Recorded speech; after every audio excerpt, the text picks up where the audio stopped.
Okay, beginning of part 2, Ayahuasca Journey.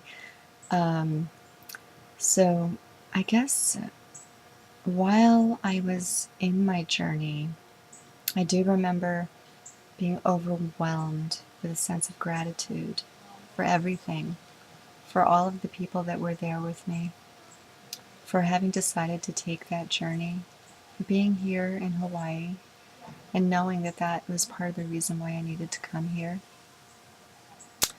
Um, I remember feeling love for everything and feeling connected. I felt the feeling of being everything and being one with everything. Um, and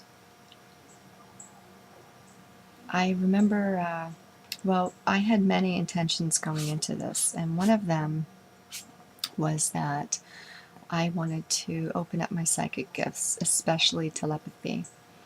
And I always thought, my mind wants to think that it knows what it would be like to be telepathic. And what ended up happening was I didn't hear other people's thoughts as I thought I would. I intuitively knew what people were thinking without hearing what they were thinking and without any thought of my own. Toward the end, as I was coming down, I just remember getting up and trying to find a blanket that I could just easily throw around myself, not have to do a lot of folding. I just wanted to keep it simple. And I probably spent a couple of minutes looking around the hut that we were in to find that blanket. And so I ended up picking up Vanessa's blanket. And it was all folded. It was very easy. I just threw it around myself. I got out there.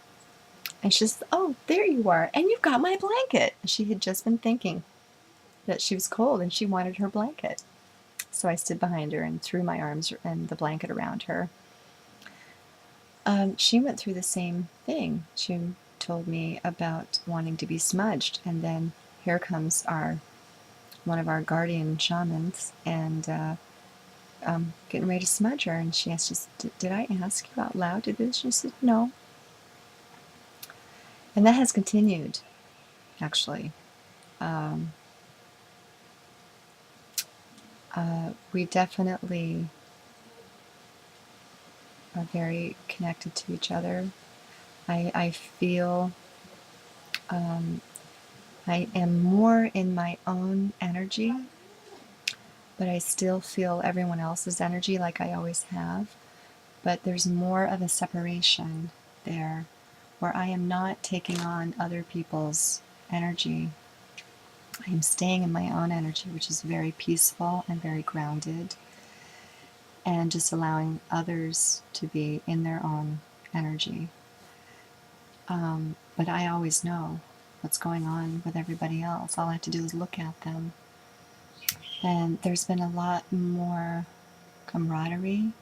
We've all become more affectionate with each other, just very loving, very family-like. It's not like petting and chasing each other around or that kind of thing. It's very um, just, like giving each other hugs when we need it, or even when we just want to hug somebody.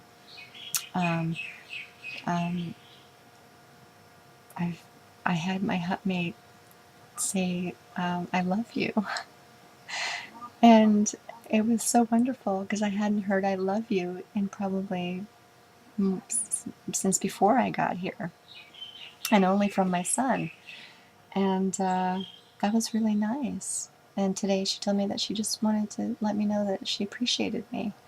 I mean, it's like little things like that are happening, and I had the best day. Just, I feel like I really want to participate in what is going on instead of feeling like I have to. Which I did go through a period of time when I first got here because I really didn't know how to integrate myself, what my niche was here, and I'm very grateful for having done this. Nothing is ever going to be the same again, and I have the opportunity to do another journey this weekend next door at Coco's if I so desire. I'm not really feeling the call right now, and I kind of want to go to the beach because I feel like I missed out last Sunday because we were doing Galangal to get that done because we couldn't do it Monday. So I definitely feel like I missed out, and it was a nice day Sunday too. So I probably won't know till the last minute. That's kind of how it is here. I never know until the last minute whether I'm going to do something or not. Like tonight, I really want to go next door and go to Coco's for a friend that I did a reading for is over there. She's doing an acoustic set with some other people, and she has invited me to do readings there for people if I want, so I could make some money. But we're also having a communication meeting tonight, which it's not mandatory to go, but I really want to go. I feel like it's very important to talk about what we're all going through right now. Because Josh left yesterday very suddenly, and I know that there's quite a bit around that, and I'm not going to go into that here. But we're all very sad. It was a family member left, and it was very sad. And I felt everyone's sadness as well as my own. So I feel like it's really important for us to talk about those things as a group. Um, so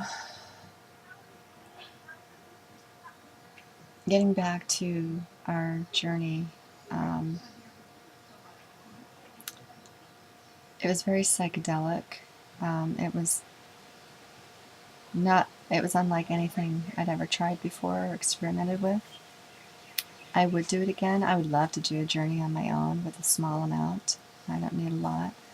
Um, there's one special person here that I would like to do it with also, but I'm going to let him ask me. And I don't know what I can say about it that words would do justice. My mind was very disjointed. I remember I had thoughts, and I was in control of my own mind and thinking what I wanted to think. But it was somewhat confusing as well. Um, I just let go, and I allowed the medicine to work in my body the way it needed to, and that's all I could do. So, end of part 2.